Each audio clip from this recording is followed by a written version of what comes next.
नमस्कार साथियों, कैसे हैं आप सभी। साथियों, आज हम इतिहास के कुछ महत्वपूर्ण चुनिंदा चीजों को जानेंगे, जो कि हमारी अपनी भाषा में यूं बोले तो संपूर्ण इतिहास के बारे में जानेंगे अपने छोटे से वीडियो क्लास में। सबसे पहले तो ये में जानेंगे कि जो राष्ट्रीय कांग्रेस, फिलहाल अभी जो हमारी कांग्रेस पार्टी जो अभी वर्तमान में ऑपोजिशन का जो सबसे बड़ा चेहरा है, उसकी स्थापना 185 में होती है। लेकिन 185 में जब उसकी स्थापना होती है तो उसके संस्थापक कौन थे? Allan Octavian Hume. इसके जो संस्थापक थे उनका नाम था एलन ऑक्टिवेरियम ह्यूम। इसकी जो स्थापना होती है वो मुंबई के गोकुलदास तेजपाल संस्कृत विद्यालय में होती है। और जो इसके वायसराय थे वो लॉर्ड डरफिन थे। याद रखा जाएगा कौन थे? लॉर्ड डरफिन थे। अब ये नाम भारतीय राष्ट्रीय कांग्रेस, जो इसका नाम है, ये नया नाम है। पुराना नाम इसका क्या था? भारतीय राष्ट्रीय संघ था। भारतीय राष्ट्रीय संघ था, लेकिन इसका जो नामकरण किया गया वो दादा भाई नौरोजी ने किया था। 1885 में भारतीय राष्ट्रीय कांग्रेस की जब स्थापना होती है तो कांग्रेस का जो प्रथम अधिवेशन के जो अध्यक्ष रहे वो एग्जाम में पूछा भी जाता है WC बनर्जी। ये ध्यान में रखा जाएगा, WC बनर्जी। कांग्रेस का जो प्रथम अधिवेशन होता है और जो उसके अध्यक्ष बनते हैं वो WC बनर्जी बनते हैं। कांग्रेस के जो प्रथम मुसलमान अध्यक्ष बनते हैं वो बदरुद्दीन तैयब जी बनते हैं।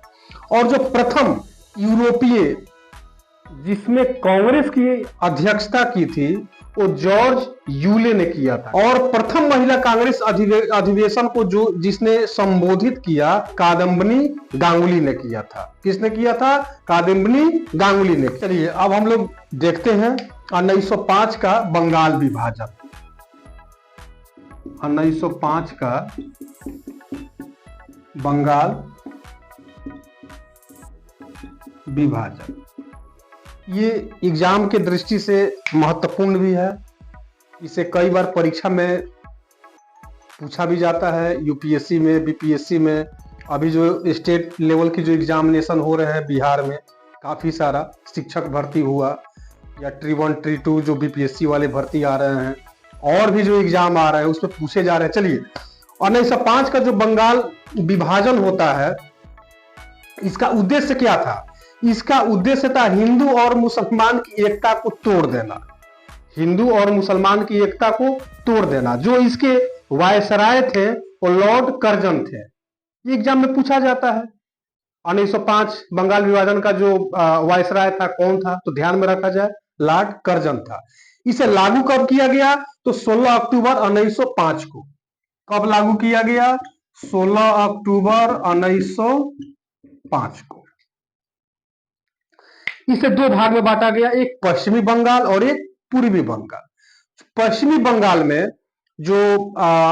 बंगाल में जो हमारे राज्य आते हैं वो बंगाल, बिहार और उड़ीसा आते हैं। और पूर्वी बंगाल में जो राज्य आया वो पूर्वी बंगाल हुआ, असम हुआ, ये सब आ गए।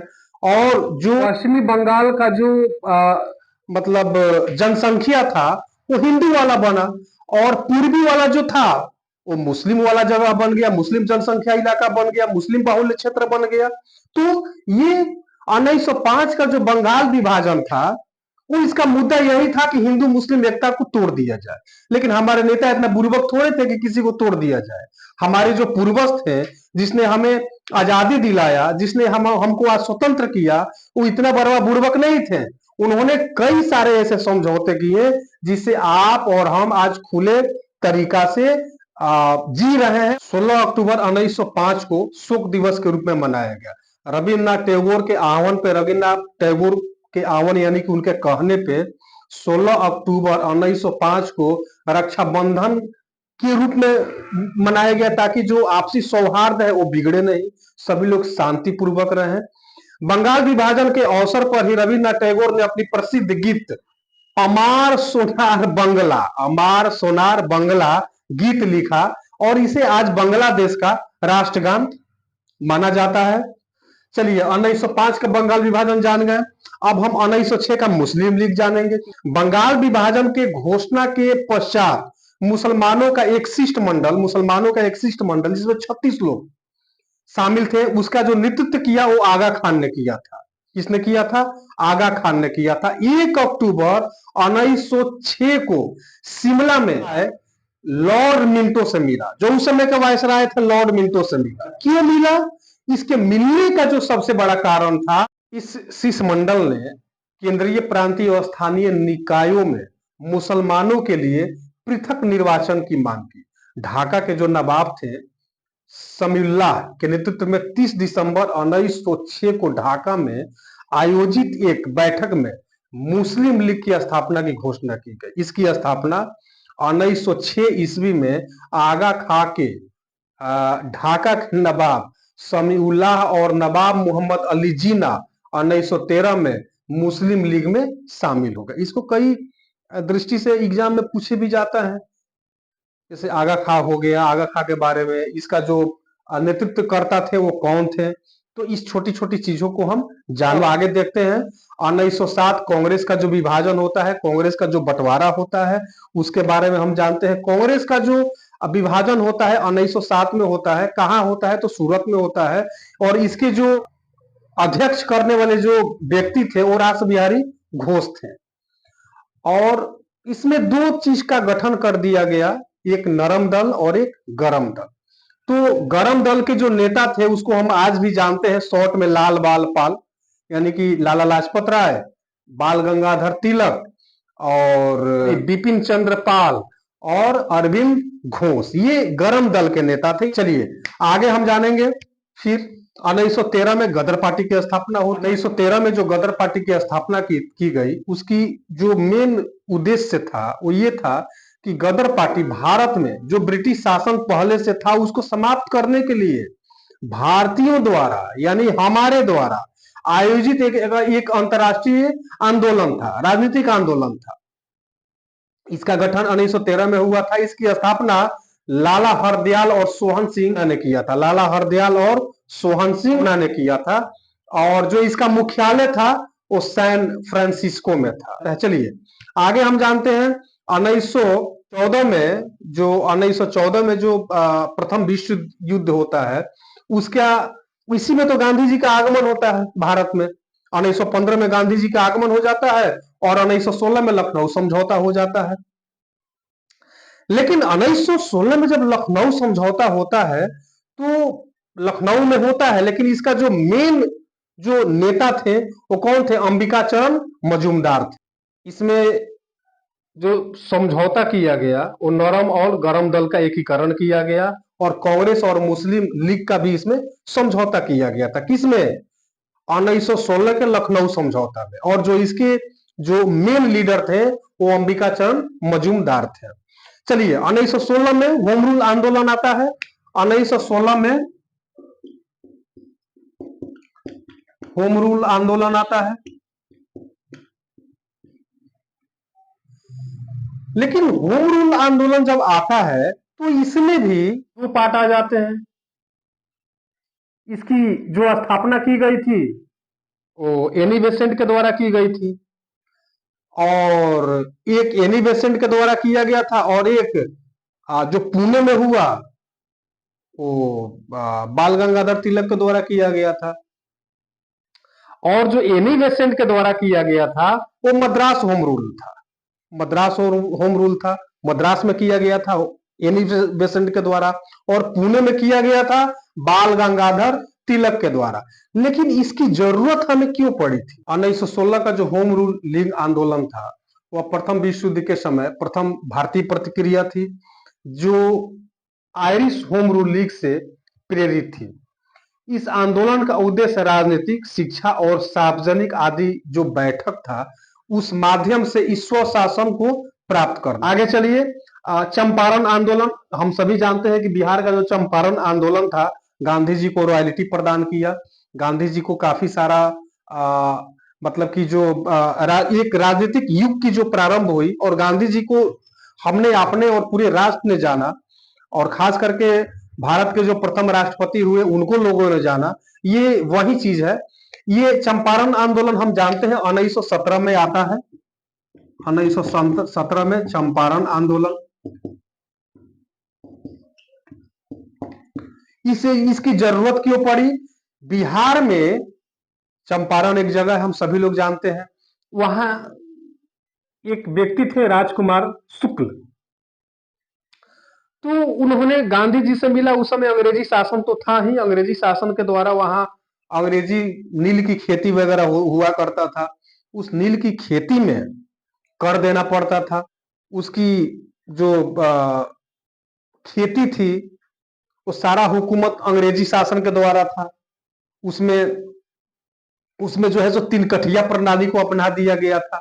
19वीं शताब्दी के प्रारंभ में अंग्रेज, ध्यान रखेंगे, अंग्रेज बगान मालिकों ने किसान से पहले यह करार कर लिया था कि वे अपनी भूमि के 3/20 हिस्सा, इसी को तीन कठिया बोलते हैं, यानी तीन कठिया प्रणाली की खेती करेंगे, और इसी को हम तीन कठिया प्रणाली बोलने लगे। रविन्द्रनाथ टैगोर जो है सो गांधी जी को बुलाते हैं, और यहीं पे गांधी जी इतना अच्छा लोगों को कन्विंस किए कि महात्मा गांधी को रविन्द्रनाथ टैगोर यहीं पे महात्मा की उपाधि दे दिए।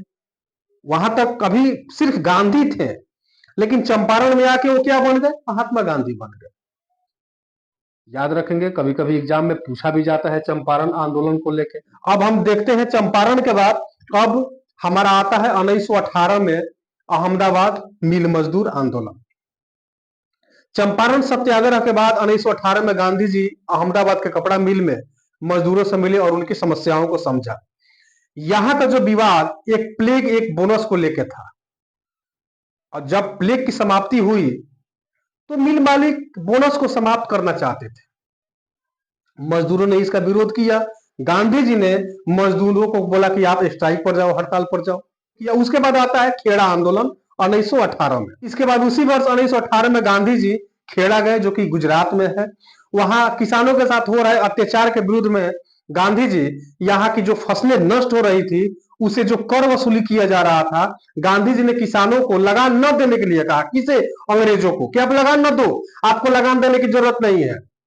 और इसके बाद जो जांच के बाद जो निष्कर्ष निकला वो क्या निकला कि लगान जो है सो माफ कर देना चाहिए। चलिए, उसके बाद आता है रॉलेट एक्ट, जो 1919 में आता है। जब 1918 में प्रथम विश्व युद्ध जब समाप्त हो गया है, उसके बाद 1919 में अंग्रेजों द्वारा रॉलेट एक्ट को भारत में लाया गया। गांधी जी भारतीयों को विश्व युद्ध में अंग्रेजों की मदद के लिए अंग्रेजी सेना में भर्ती होने का प्रोत्साहन दे रहे थे। कौन? गांधी जी, ताकि विश्व युद्ध के बाद अंग्रेज भारत के लिए कुछ अच्छे कदम उठाएंगे। पर ऐसा कुछ हुआ नहीं। गांधी जी की सोच खराब नहीं थी। इस एक्ट को बिना अपील, बिना वकील और बिना दलील का कानून माना गया। कभी कभी इससे प्रश्न बन भी जाते हैं पीसीएस वगैरह में या यूपीएससी में, कभी कभी सवाल आ भी जाते हैं, तो इसको हम ध्यान में रखेंगे। चलिए, उसके बाद आता है जालियांवाला बाग नरसंहार। आते हैं जालियांवाला बाग जो है 1919 में आया। पंजाब के जो दो लोकप्रिय नेता थे, डॉक्टर सत्यपाल और डॉक्टर सैफुद्दीन किचलू की गिरफ्तारी के बाद जनता का आक्रोश और बढ़ गया। जनता पूरा एकदम भयानक उग्र रूप ले लिया, हिंसा होने लगी। लेकिन जो पंजाब का जो अमृतसर था जगह, अमृतसर आज भी वहां सारे चीज हैं, हम कभी आप जाएं देखें वहां। तो अमृतसर में 13 अप्रैल 1919 ईस्वी को शाम में 5 बजे जालियांवाला बाग एक वहां पर है, उसमें एक विशाल सभा होती है। और उसमें उस सभा में रॉलेट एक्ट, डॉक्टर सत्यपाल आदि के बारे में भाषण चल रहा था। जब भाषण चल रहा था तभी वहां के जो सैन्य अधिकारी ब्रिगेडियर, जिसको हम जनरल डायर बोलते हैं, उनका नाम था जनरल रोगी नाल्ड। रोगी नाल्ड, इसको हम जनरल डायर भी बोलते हैं। उन्होंने फौज द्वारा भीड़ पर गोली चलाने का आदेश दे दिया। जालियांवाला बाग नरसंहार के समय भारत का जो वायसराय था वो लॉर्ड चेम्सफोर्ड था। ये कभी कभी आता है एग्जाम में कि जालियांवाला बाग कांड के समय वायसराय कौन था, तो हम ध्यान रखेंगे लॉर्ड चेम्सफोर्ड। चलिए, उसके बाद खिलाफत आंदोलन आता है। उस समय खिलाफत आंदोलन में ये 1919 से लेके 1922 तक इसका जो प्रभाव रहा खिलाफत आंदोलन का वो रहा। अब खिलाफत आंदोलन जो है उस समय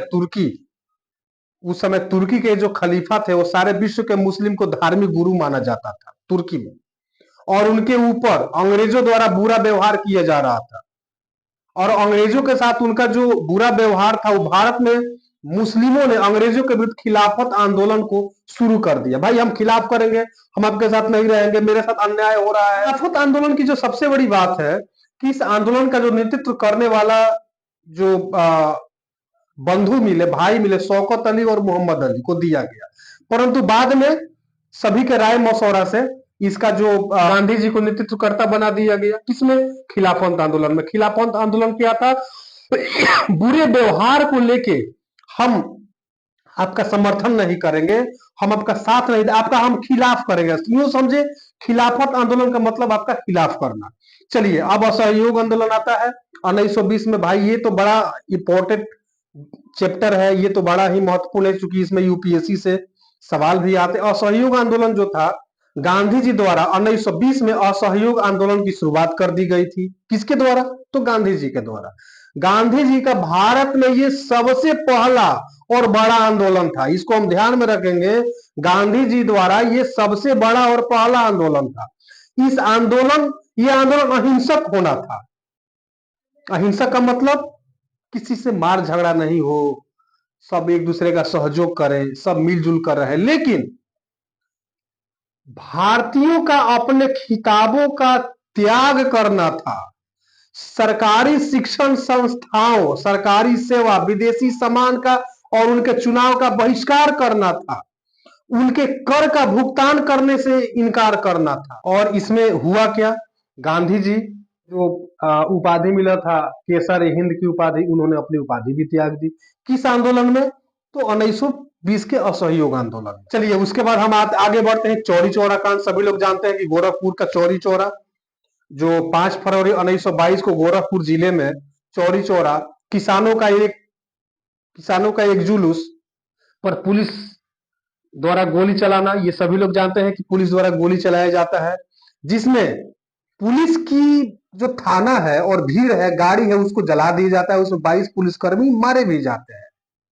इस घटना के बाद गांधी जी असहयोग आंदोलन का जो हिंसात्मक रूप था उसको समाप्त करने का निर्णय लिया। भाई असहयोग आंदोलन तो था, हिंसात्मक करना नहीं था। लेकिन जब ये तुरंत बाद जब ये आ गया 1920 में चौरी चौरा कांड, और इसने जब उग्र रूप ले लिया 1922 में, तो गांधी जी उसको समाप्त किए।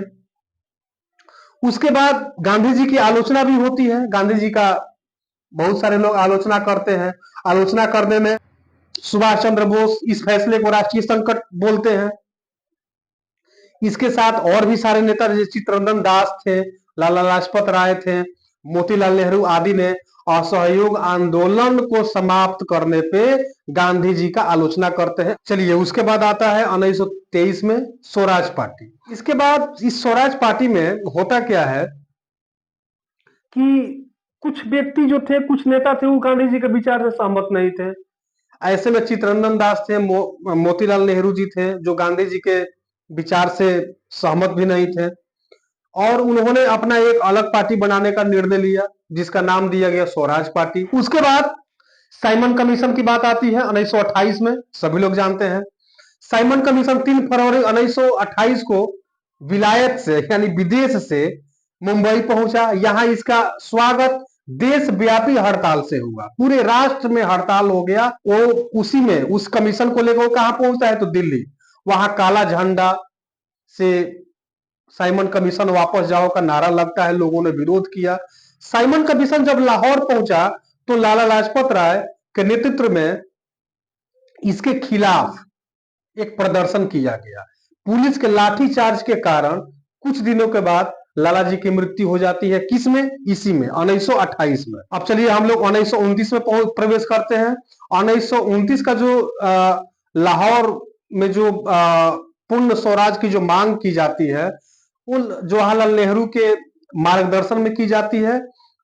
किसमें? लाहौर अधिवेशन जवाहरलाल नेहरू के नेतृत्व में पूर्ण स्वराज की मांग की जाती है। कभी कभी परीक्षा में पूछ भी दिया जाता है। उसके बाद हम प्रवेश करते हैं दांडी मार्च। 12 मार्च 1930 से लेके 6 अप्रैल 1930 तक। दांडी मार्च का जो उद्देश्य था वो गांधी जी द्वारा साबरमती आश्रम से लेकर दांडी गुजरात तक चलाया गया था। दांडी मार्च गांधी जी के साथ भारत के अलग अलग क्षेत्रों से कुल 78 सहयोगियों ने भाग लिया। चलिए उसके बाद हम बात करते हैं प्रथम गोलमेज सम्मेलन, जो कि सबको मालूम है कि प्रथम गोलमेज सम्मेलन 12 नवंबर 1930 से लेकर 19 जनवरी 1931 तक चला। प्रथम गोलमेज सम्मेलन जो है इसमें यह सम्मेलन सेंट जेम्स पैलेस लंदन में ये किया गया था और इसमें 3 ही व्यक्ति ने हिस्सा लिया था। कौन कौन लिया था? जो ब्रिटिश सम्राट थे,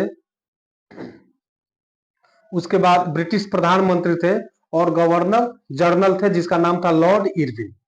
इस सम्मेलन में कुल 89 प्रतिनिधियों ने भाग लिया था और कांग्रेस का कोई भी प्रतिनिधि इसमें शामिल नहीं हुआ। उसके बाद द्वितीय गोलमेज सम्मेलन हुआ। द्वितीय गोलमेज सम्मेलन 7 सितंबर 1931 को शुरू हुआ था जिसमें कांग्रेस ने भी भाग लिया था और 1 दिसंबर 1931 को समाप्त हो गया था। यह सम्मेलन लंदन में ही था। यह सम्मेलन जो है सो लंदन में ही था। इसमें भी 3 लोग थे जो इसके वायसराय थे, लॉर्ड वेलिंगटन थे।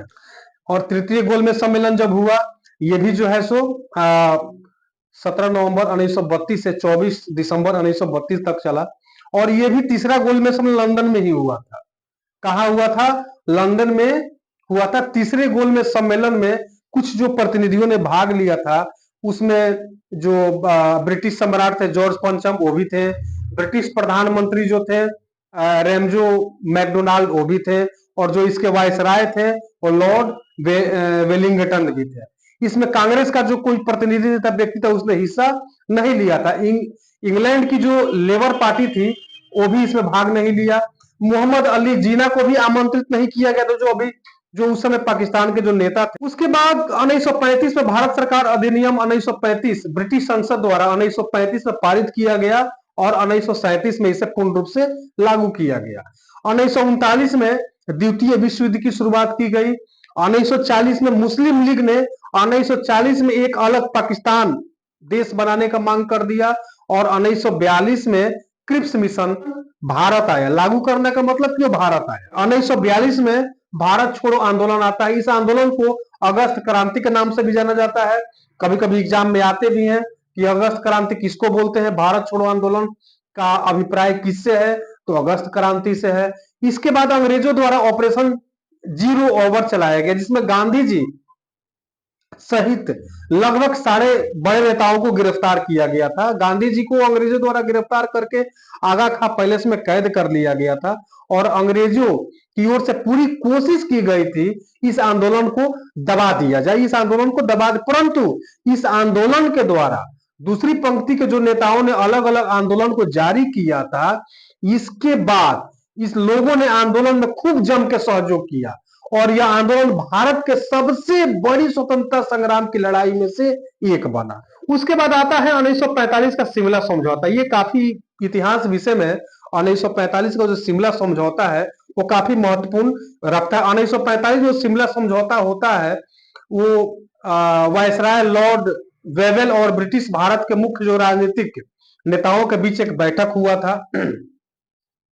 24 जून 1945 को शिमला में यह शुरू होता है और 4 जुलाई 1945 तक चलता है।